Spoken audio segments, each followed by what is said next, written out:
Bíblias na primeira carta de Pedro, capítulo 1.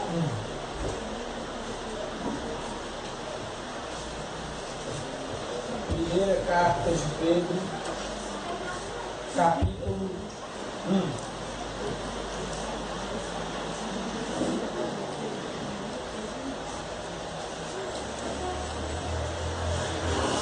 Nós iremos ler apenas 2 versículos. O versículo de número 1 e o seguinte, número 2.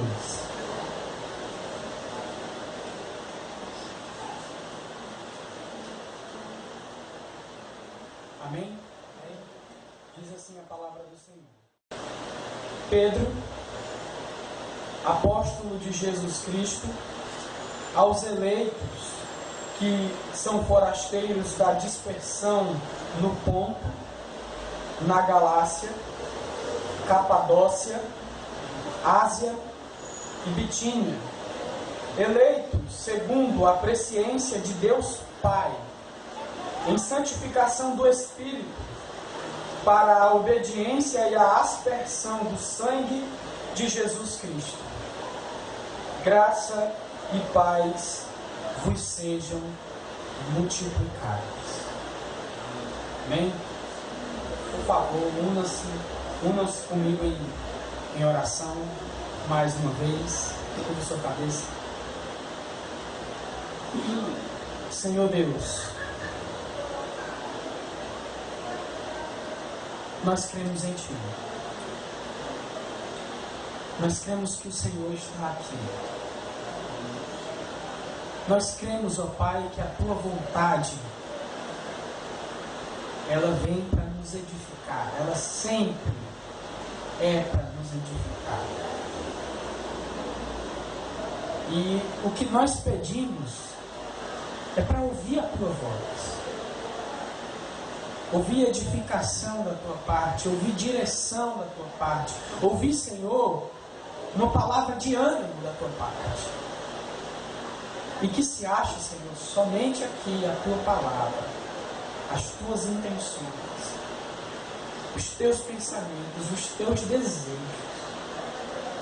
E como sempre, Senhor, nós gostamos de enfatizar que nós possamos sair daqui com a certeza de que o Senhor nos visitou nessa noite. Em nome de Jesus. Esse pedido é feito no nome dele. Em nome do nosso Senhor. Amém. Esse texto ele não foi escolhido aleatoriamente, porque eu estava lá em casa e de repente me veio à mente, não, vou ler os versículos 1 e 2 do primeiro capítulo da primeira carta de Pedro. Não foi assim ao meu bel prazer. Tem uma razão. E a razão pela qual esses 2 versículos, e mais precisamente essa carta que eu irei, às sextas-feiras que eu irei ter a oportunidade de falar aos irmãos, eu irei me deter aqui na primeira carta de Pedro. Então, o motivo pelo qual foi escolhido essa carta, e hoje à noite esses 2 versículos, é que hoje em dia provações, perseguições, privações, tentações e mais uma série de coisas ruins são inadmissíveis na vida de um cristão, não é? Você ouve isso onde? Se você ligar pela manhã no rádio, né, na Rádio Vida, na Logos FM, na Jesus FM, você vai ouvir isso. Que esse tipo de situação é inadmissível na vida de um crente, na vida de um filho de Deus. Por quê? Porque nós somos filhos de Deus. Nós somos ungidos de Deus. Nós, ao invés de privações, nós devemos ter prosperidade. Esse é o pensamento. Não é verdade? Mas a realidade da vida é outra, inteiramente diferente dessa. Né? Nenhum ser humano anda de triunfo em triunfo, de vitória em vitória. Chega um momento na vida de qualquer pessoa em que bate aquela situação difícil, aquela situação ruim, e nenhum ser humano foge dessa realidade. Pisou nesse chão, cheirou esse ar, vai passar por essas coisas. Vai passar por essas coisas. Está no planeta Terra? Vai passar por isso. É ser humano? Vai passar por essas coisas. E quando essas situações chegam na vida de crentes, na vida de incrédulos, na vida de qualquer pessoa, aí essas pessoas que dizem que o cristão tem que andar de triunfo em triunfo, de vitória em vitória, de prosperidade em prosperidade, gente, é uma infinidade de respostas assim, capciosas, sabe? Você não é crente. Você não tem fé suficiente. Você, olha, tem alguma maldição hereditária. Para tu estar passando uma situação dessa, rapaz, tu tem que estar com uma praga que vem aí, ó, desde talvez do teu tataravô. Mas não é essa a resposta que a palavra de Deus nos diz. Não é essa a resposta que o Senhor Deus se propõe a dar para aquele que está passando por perseguição, por privação, por provações, por tentações. Não é essa a resposta. Inclusive, Deus, ou Jesus, fala no Evangelho de João, capítulo 16, versículo 33, que no mundo nós passaremos por aflições, mas que nós devemos ter bom ânimo. Por quê? Porque Ele venceu o mundo. Mas o fato que eu estou querendo aqui salientar, destacar, é que Ele disse que nós vamos passar.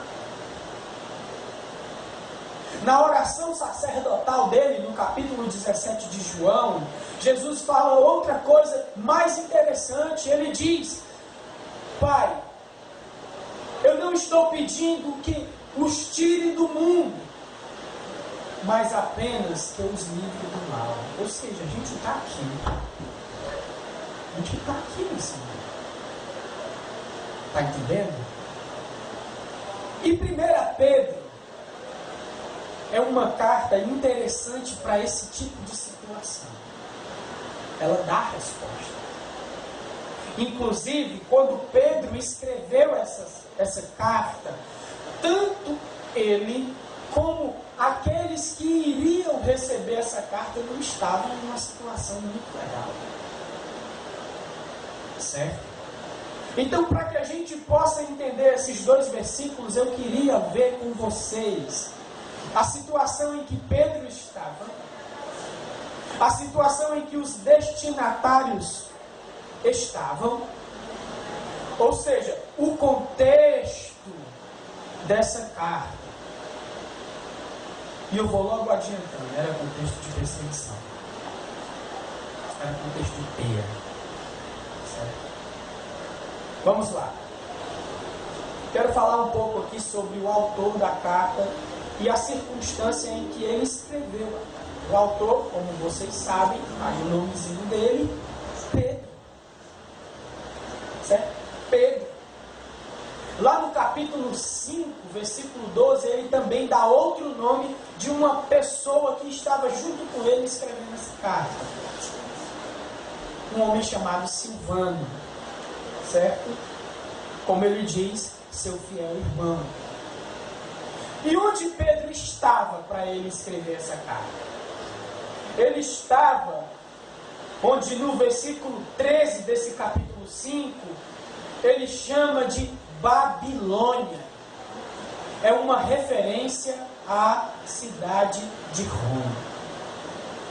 a capital do mundo, sabe? Do mundo daquela época.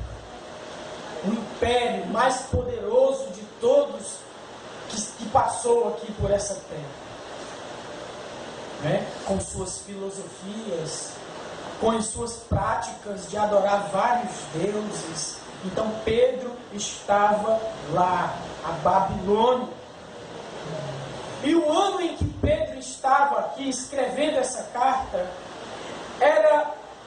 não se sabe exatamente qual ano era, mas é certeza ele está na década de 60 depois de Cristo. Mas por que isso é importante? Por que isso é importante? Porque a grande perseguição de um imperador romano chamado Nero aos cristãos aconteceu mais ou menos em 67. Perseguição cruel. Perseguição essa que talvez nós só iremos ver no fim dos tempos. Uma perseguição tão cruel, meus irmãos, tão cruel, que cristãos eram arrastados de suas casas. Famílias inteiras de cristãos. E Nero, querendo fazer as suas festas pagãs à noite, e não tinha iluminação no templo, sabe o que era que ele fazia? Espetava cristãos vivos. E embebecia eles, melava eles, molhava eles, encharcavam eles de um óleo inflamável e usavam eles como tochas para iluminar as suas festas. Chapas e mais chapas de pedra eram superaquecidas e mulheres cristãs eram obrigadas a sentar em cima delas. Cristãos e mais cristãos eram jogados a leões. Essa foi a perseguição desencadeada pelo imperador Nero, mas ainda não era a situação aqui. Não era 67, porque 67 também foi o ano da morte desse apóstolo, do apóstolo Pedro. Não era. Isso vai fazer sentido quando eu falar agora sobre quem recebeu essa carta e qual era a situação que esses irmãos estavam quando receberam essa carta. Como você pode ver, esses irmãos, eles são chamados de dispersos e forasteiros aí no final do versículo 1. E eu quero que você note comigo as regiões em que eles estavam espalhados: Ponto, Galácia, Capadócia, Ásia e Bitínia. Não eram cidades, eram regiões. Regiões. Era como a região do Vale do Jaguaribe, que tem Russas, Morada Nova, Limoeiro. Eram regiões. Então, várias cidades. Então, isso significa que era muita gente que estava peregrinando, que estava disperso por causa também de perseguição nessas situações. Mas como assim, Flávio? Você acabou de falar que a perseguição mesmo veio acontecer no ano 67, mas, meus irmãos, ser cristão no primeiro século era sinônimo de perseguido e privado. Note, a perseguição do imperador Nero ainda não chegou, mas eles estavam sendo perseguidos. Então, ser cristão é ser perseguido e passar por situações de privações, de tentações. É isso que é ser cristão. O apóstolo Paulo, lá em 2 Timóteo capítulo 3, versículo 12, ele fala que todos quantos querem viver piedosamente serão perseguidos, ou seja, aqueles que querem viver de forma verdadeira a fé cristã, não tem outra. Não tem outra. Ele vai ser perseguido, ele vai ser tentado, ele vai ser privado. Por quê? Porque o mundo sempre foi o mundo. O mundo sempre foi o mundo. E o mundo é hostil ao cristianismo. O mundo é hostil a Deus. Os valores e culturas mundanas são totalmente contrários a Deus, à cultura de Deus, aos valores de Deus, ao que Deus quer e deseja no seu povo. É uma espécie de natação contra a corrente. Vai ter uma hora que alguém vai olhar e dizer: esse cara está fazendo tudo que é contrário a mim. Está pensando o quê? Que é melhor do que eu? Esse cara não pensa como a gente pensa. Está entendendo? Vamos aqui dar um chega para lá nele. E perseguição, privação, tentação, provação é parte da vida cristã. Não se pode tirar isso. Pelo simples fato de os cristãos serem incompatíveis com o mundo. E essa era a situação desses irmãos. A sua própria terra, a sua própria pátria não suportava mais eles, por eles terem abraçado a fé cristã. Por eles terem decidido ter como Senhor Jesus, o Filho de Deus.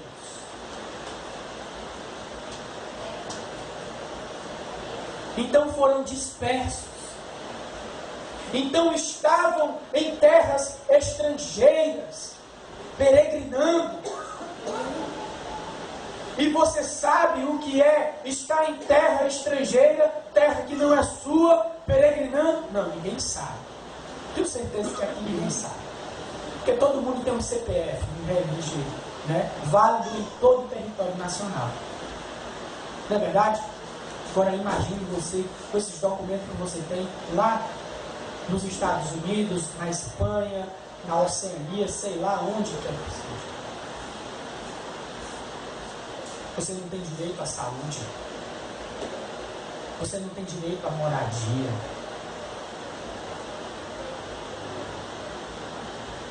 Você não tem oportunidade para trabalhar. Não tem. Legalmente, não.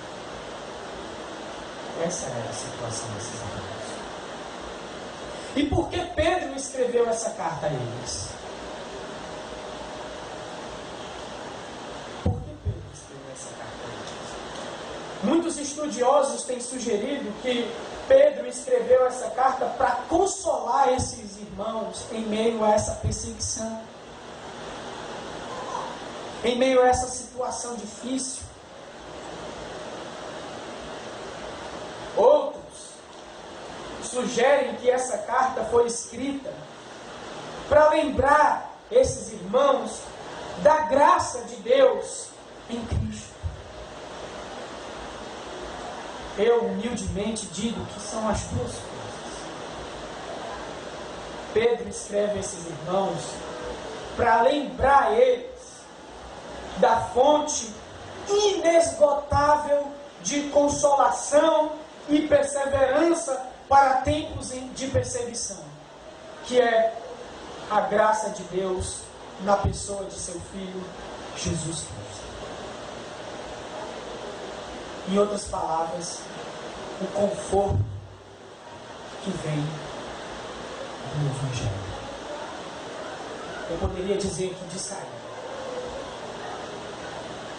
que a proposta para os cristãos que estão sendo perseguidos, que estão sofrendo tentações, que estão passando por provações, por privações, a fonte de consolação deles, a fonte de perseverança deles, a fonte de energia deles, não é outra coisa que não seja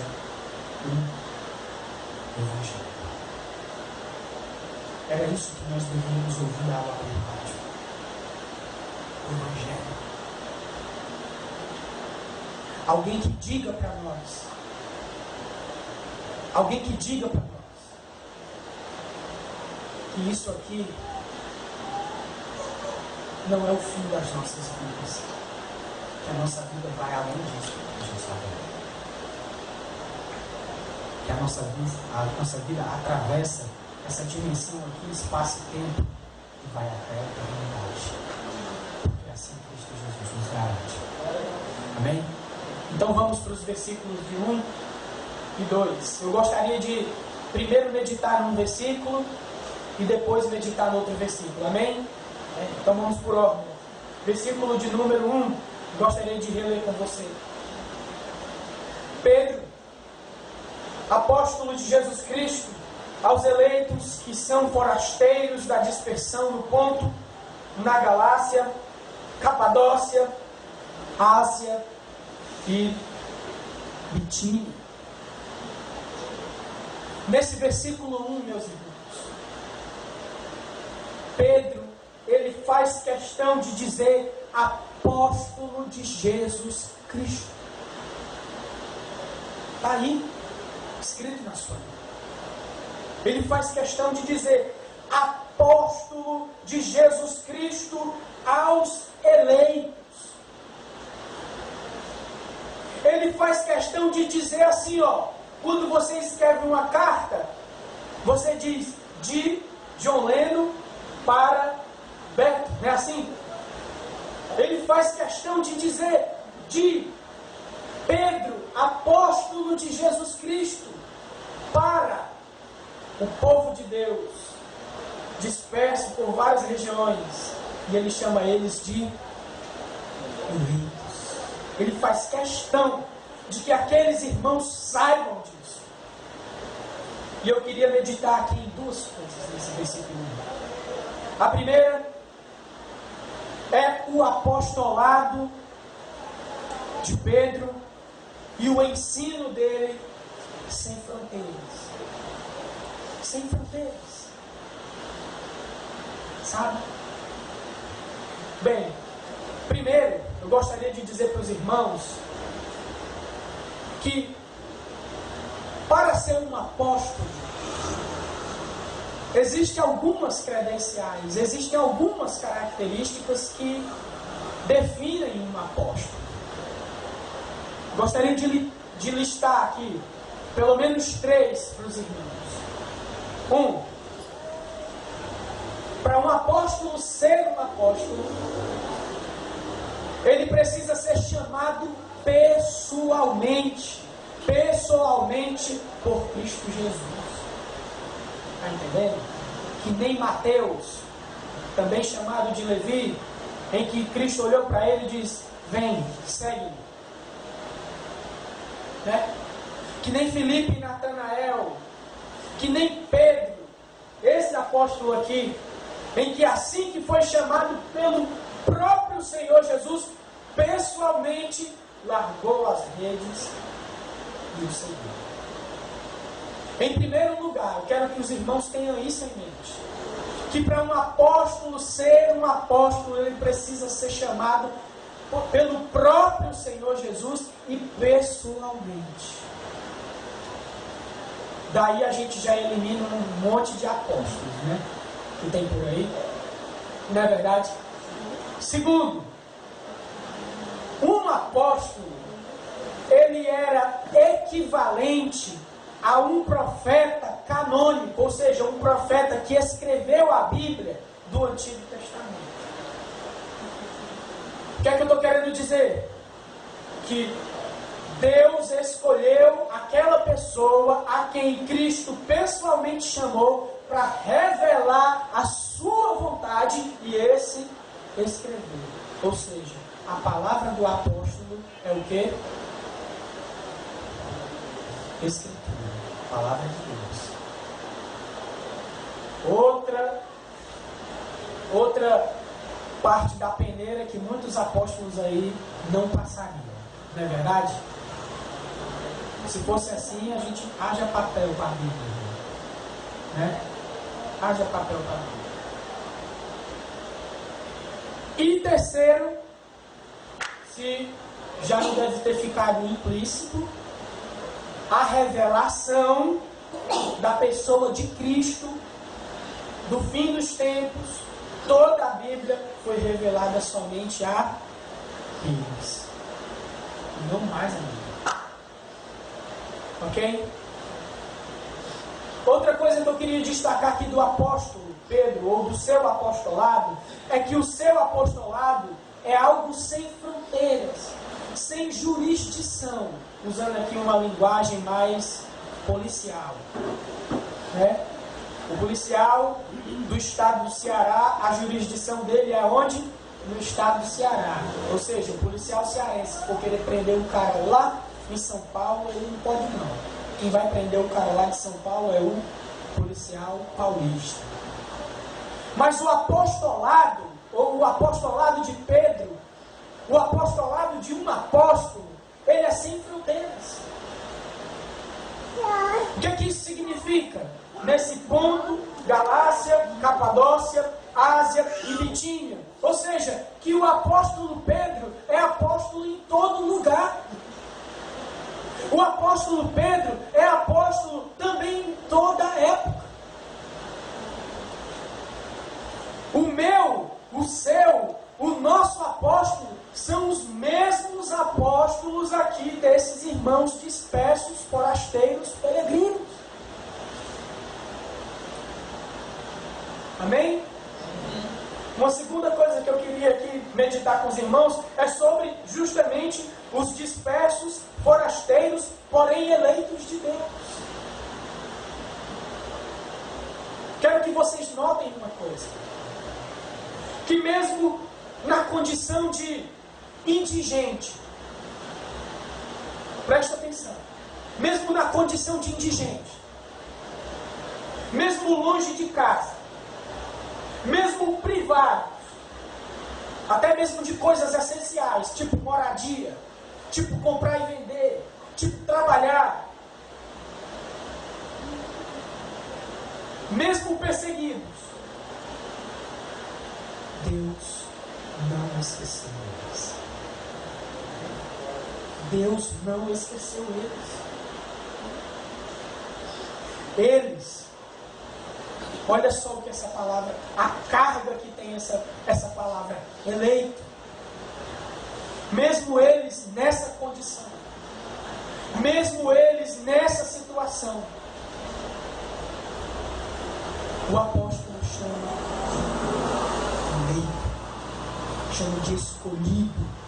É como se Deus dissesse: ele aí, esse aí quem vocês estão vendo, esse quem vocês estão dizendo que são pobres, que são forasteiros, esse que vocês aí estão perseguindo, ele é meu eleito, ele é o meu escolhido. Eu não esqueci ele. Significa que essa carta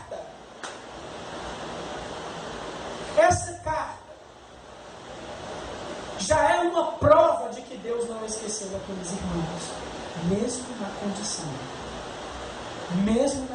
em que eles estavam. Será que os modernos apóstolos olhariam para alguém que passa necessidade, mas que vive uma vida de oração, uma vida de leitura bíblica, uma vida de temor e temor diante da presença de Deus, mas humilde, sabe? Mesmo nessa situação de privação, de provação, será que um apóstolo moderno desse olharia para esse tal indivíduo cristão nessas condições e o chamaria de eleito, de escolhido de Deus? Certamente que não. Mas Deus chamou. Amém? Então, basicamente, meus irmãos, essa palavra de exortação vai seguir por toda a carta. essa primeira carta aqui do apóstolo Pedro. Agora nós vamos passar ao versículo de número 2, onde Pedro, agora ele vai mudar o foco. Ele vai mudar o foco. Não sei se você notou, mas o foco estava nos dispersos. O foco estava nos forasteiros, nos indigentes, mais eleitos. O foco estava neles. E agora nesse versículo 2, Pedro muda esse foco para esse Deus, desses forasteiros, desses peregrinos, desses eleitos. Amém? Vamos ver. Eleitos segundo a presciência de Deus Pai, em santificação do Espírito, para a obediência e a aspersão do sangue de Cristo Jesus, de Jesus Cristo. Graça e paz vos sejam multiplicadas. Pedro quer que eles saibam. Basicamente, Pedro quer que eles saibam o Deus que eles têm. Esse Deus onisciente, esse Deus que tudo sabe, esse Deus que tudo vê, esse Deus que não se esquece de nada. Pedro faz questão de lembrar a eles, a esses irmãos, naquela situação de perseguição, de privação, de provação, de tentação, que eles têm um Deus onisciente. Que eles têm um Deus que tudo sabe, que tudo vê. Um Deus poderoso, um Deus soberano. Eu queria ver aqui duas coisas com os irmãos. A primeira é a soberania e onisciência desse Deus dos forasteiros, desse Deus dos dispersos. Esse versículo, meu irmão, onde fala de eleição, ele é melhor entendido no contexto de perseguição. Ele é melhor entendido nesse contexto de que não importa, eles estão passando por isso, eles estão passando por essa situação de perseguição, essa situação ruim, mas Deus está dizendo assim: eu os escolhi. Eu os escolhi.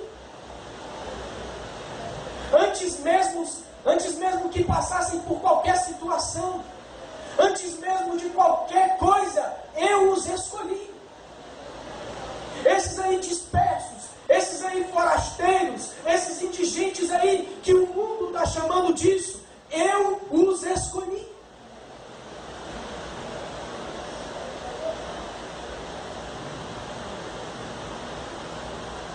Eu os vi antes mesmo de qualquer coisa. Eles têm valor para mim. Eu os escolhi.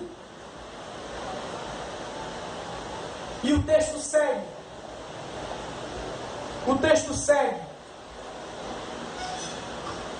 Na segunda coisa que eu quero meditar com os irmãos, que ele soberanamente, oniscientemente, sabendo quem aqueles irmãos eram, antes mesmo dele ter conhecimento de Deus, ele enviou o seu único filho, Jesus, para morrer numa cruz. Não é o que o texto diz? A aspersão do sangue de Jesus Cristo. E não somente isso,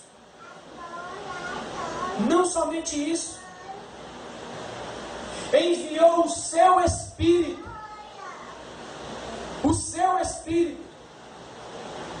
para comunicar a esses irmãos, através desse apóstolo, que esse Deus onisciente, esse Deus que a tudo vê, tinha enviado o seu único filho para morrer no lugar deles.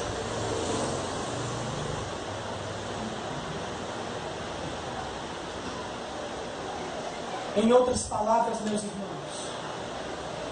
o que Pedro está querendo dizer àqueles irmãos ali é que, embora o sofrimento estivesse sobre a vida deles, Deus não os esqueceu. E a prova de que Deus não os esqueceu é que Deus providenciou uma forma de confortá-los, de consolá-los. Como? Lembrando que um dia o Evangelho chegou na vida daqueles irmãos. E antes mortos espiritualmente, antes, como o apóstolo diz, o apóstolo Paulo fala, no capítulo 2 de Efésios, no final do versículo 3, eles eram também, junto com todos da humanidade, objetos da justa ira de Deus sobre o pecado em quem o carrega em sua vida. Quando eles estavam nessa situação, Deus enviou o seu Filho para morrer a morte daqueles irmãos e ressuscitar ao terceiro dia para eles uma vida, de modo que essa vida agora vive de novidade em novidade, de modo que essa vida ressuscitada, conquistada por Cristo lá na cruz, atravessa a essa passagem aqui, atravessa o espaço e tempo e vai até a eternidade.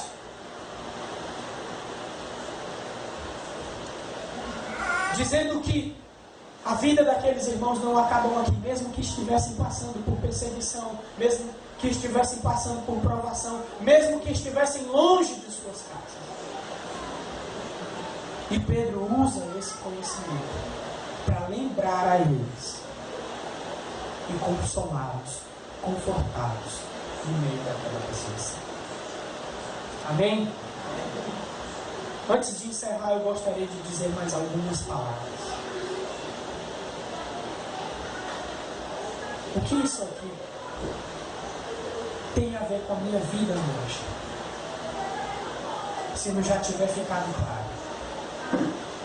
Eu quero dizer 4 coisas que faz com que isso que a gente acabou de ver seja relevante, seja importante para os meus dias hoje. A primeira, como eu já falei, vou repetir, nossos apóstolos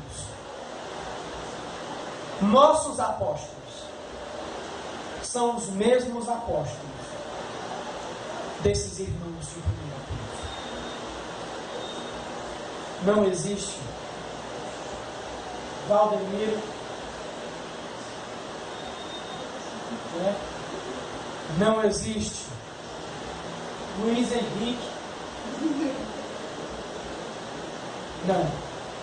O meu apóstolo, o seu apóstolo é Pedro, é Mateus, é João. Amém? Eles são os nossos apóstolos. Os mesmos apóstolos desses irmãos aqui de 1 Pedro são os nossos apóstolos. A segunda coisa que eu queria trazer para os irmãos é que a perseguição, diferentemente do que dizem por aí, de uma certa forma, faz parte da vida cristã. Faz parte da vida cristã. Eu diria que a perseguição é uma marca da vida cristã. Quero retornar aqui às palavras do apóstolo Paulo em 2 Timóteo capítulo, só um instante, 3, versículo 12, quando ele fala que aquele que deseja viver de forma piedosa certamente vai ser perseguido. Então, uma marca da fé cristã é que nós iremos passar por perseguição, não tem outra. Não é o que Jesus diz no capítulo 5 de Mateus, no final das bem-aventuranças, quando ele fala que nós somos o sal da terra. O sal é para quê, gente? É para salgar o que está insosso. É para dar gosto que não tem gosto. Então, olha só. Sal insosso. Com gosto e sem gosto. Contrário. Incomoda. Está entendendo? Me incomoda. Luz. Jesus fala que também nós somos luz. Luz, trevas. Você já experimentou ficar num quarto fechado, dormindo? Com certeza já. E de repente alguém chega para te dar uma notícia, liga a luz, dá uma dor nos olhos, incomoda. Então a perseguição, de uma certa forma, é uma marca da fé cristã, porque nós somos contrários ao mundo. De forma alguma nós não somos iguais ao mundo. Nós temos que incomodar. Não existe essa de cristianismo amigável. Não existe essa de moldar a igreja, né, conforme o mundo, para que nós sejamos mais agradáveis ao mundo. Não existe. Nós estamos aqui para fazer oposição. Nós estamos aqui para que a nossa cultura seja diferente, para que os nossos pensamentos sejam diferentes. Então, aqueles que desejam ser verdadeiramente cristãos vão ser perseguidos. Como eu disse, é como se nós estivéssemos num grande rio,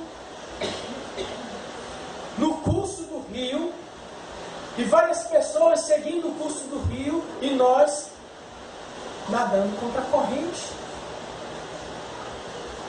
Né? E é estranho, todo mundo aqui a favor da correnteza, e passa um nadando contrário, cansado, pobre, lutando, sabe? Doido. Né? Conta-se que um pastor inglês, não vou falar o nome, porque o nome é americano, talvez ele nem saiba pronunciar. Ele passou 3 dias pregando numa redondeza lá da Inglaterra, num povoado lá, e nada aconteceu com ele. Ninguém correu com estaca para dar nele, ninguém pegou pedras para atacar nele, ninguém, porque é isso que a mensagem do Evangelho faz. Incomoda, tira o homem da zona de conforto, faz com que ele se arrependa, faz com que ele confesse seus pecados. Não é isso que o Evangelho faz? E 3 dias esse pastor pregando em nada. E ele, incomodado, parou no seu cavalo, tirou o chapéu e disse: meu Deus, ou eu virei mundano, ou a minha mensagem está mundana. É uma dessas duas coisas. Quando ele fechou a boca, uma pedra passou assim, raspando no nariz dele. Quando ele olhou, um fazendeiro: sai daqui, sai daqui. Ele pegou o chapéu e disse: obrigado, Senhor. E seguiu. Perseguição é uma marca cristã. Olha, é meio maluco o que eu vou dizer, mas o seu cristianismo está tranquilo? Está tudo bem? Desconfie. A vida cristã nunca foi tranquila. Amém? Uma terceira coisa, talvez você que está me ouvindo está passando por alguma dificuldade financeira, sei lá, está sendo perseguido no trabalho, sei lá, e a situação às vezes aperta tanto que você passa a se questionar: eu já passei por isso, será que Deus não está vendo? Será que Deus não está vendo que lá em casa só tem arroz, acabou o feijão, acabou o macarrão? Será que Deus não está vendo esse cara que o pessoal diz, né, carne de pescoço, diretamente aqui na minha cola, me perseguindo, esse chefe talvez desagradável? Será que Deus não está vendo? Uma situação de desemprego. Será que eu sou crente mesmo? Aí você abre lá no rádio, e o camarada diz que talvez você tenha uma maldição hereditária. Talvez você está sofrendo influências malignas e tem que passar pelo manto do Pai das Luzes, pular a fogueira santa, o corredor, né? Passar nas 7 portas. Outro dia eu vi um cidadão cheio de papel na mão, que era os problemas de todo mundo, e ele fazendo que nem Naamã, Sabe aquela passagem do Antigo Testamento? Mergulhando no rio 7 vezes para que as pessoas se livrassem de seus problemas. Talvez você está nessa situação, liga a televisão, liga o rádio, vê um negócio desse, se desespera mais. Eu tenho uma coisa para dizer para você. Tudo que você precisa está aqui. Tudo que você precisa, Cristo conquistou lá na cruz. Tudo que você precisa foi conquistado lá. Eu lembro de uma história, acho que já contei aqui, naquele grande terremoto lá, que teve lá no Haiti, né, que devastou várias famílias. Um pastor foi convocado a ir lá dar uma palavra de conforto, ajudar, mas ele, quando foi para lá, estava com o seu coração pesado, porque ele ia ver tristeza, ele ia ver miséria, ele ia ver esse tipo de coisa, mas algo chamou a atenção dele quando ele chegou lá. Ele viu uma cena que, ao invés dele voltar para casa com o coração cheio de tristeza por tanta miséria, por tanta mazela lá naquele país, ele voltou, foi cheio de esperança, com o ânimo revigorado. Ele viu uma mulher que estava sob o único cômodo da casa dela que sobrou em pé, na beira da porta, batendo roupa, gente, com um pingo de água, cantando: porque ele vive, posso crer no amanhã. A nossa fonte de consolo é o Evangelho, é Cristo Jesus. É saber que não existe essa história mais de morreu e acabou-se. É saber que mesmo eu com fome, mesmo eu com uma doença terminal, mesmo eu sendo perseguido, e independente do resultado disso, se for morte, eu estou no lucro, porque Cristo está me esperando lá.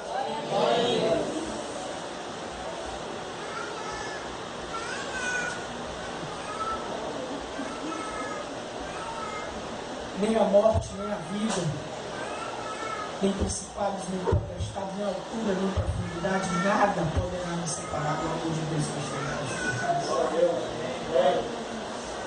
Amém? E a quarta e última coisa é que não corra para outro lugar. Não vá para outra solução. Fique lúcido. Eu sei que é difícil, em momentos de perseguição, em momentos de situações difíceis, é difícil manter a lucidez, a gente se desespera. Mas para que você se mantenha lúcido,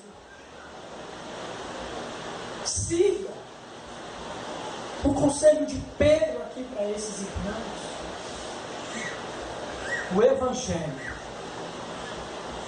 é a nossa única, verdadeira e segura fonte de consolação em meio aos problemas e dificuldades da vida. Agarre-se nele.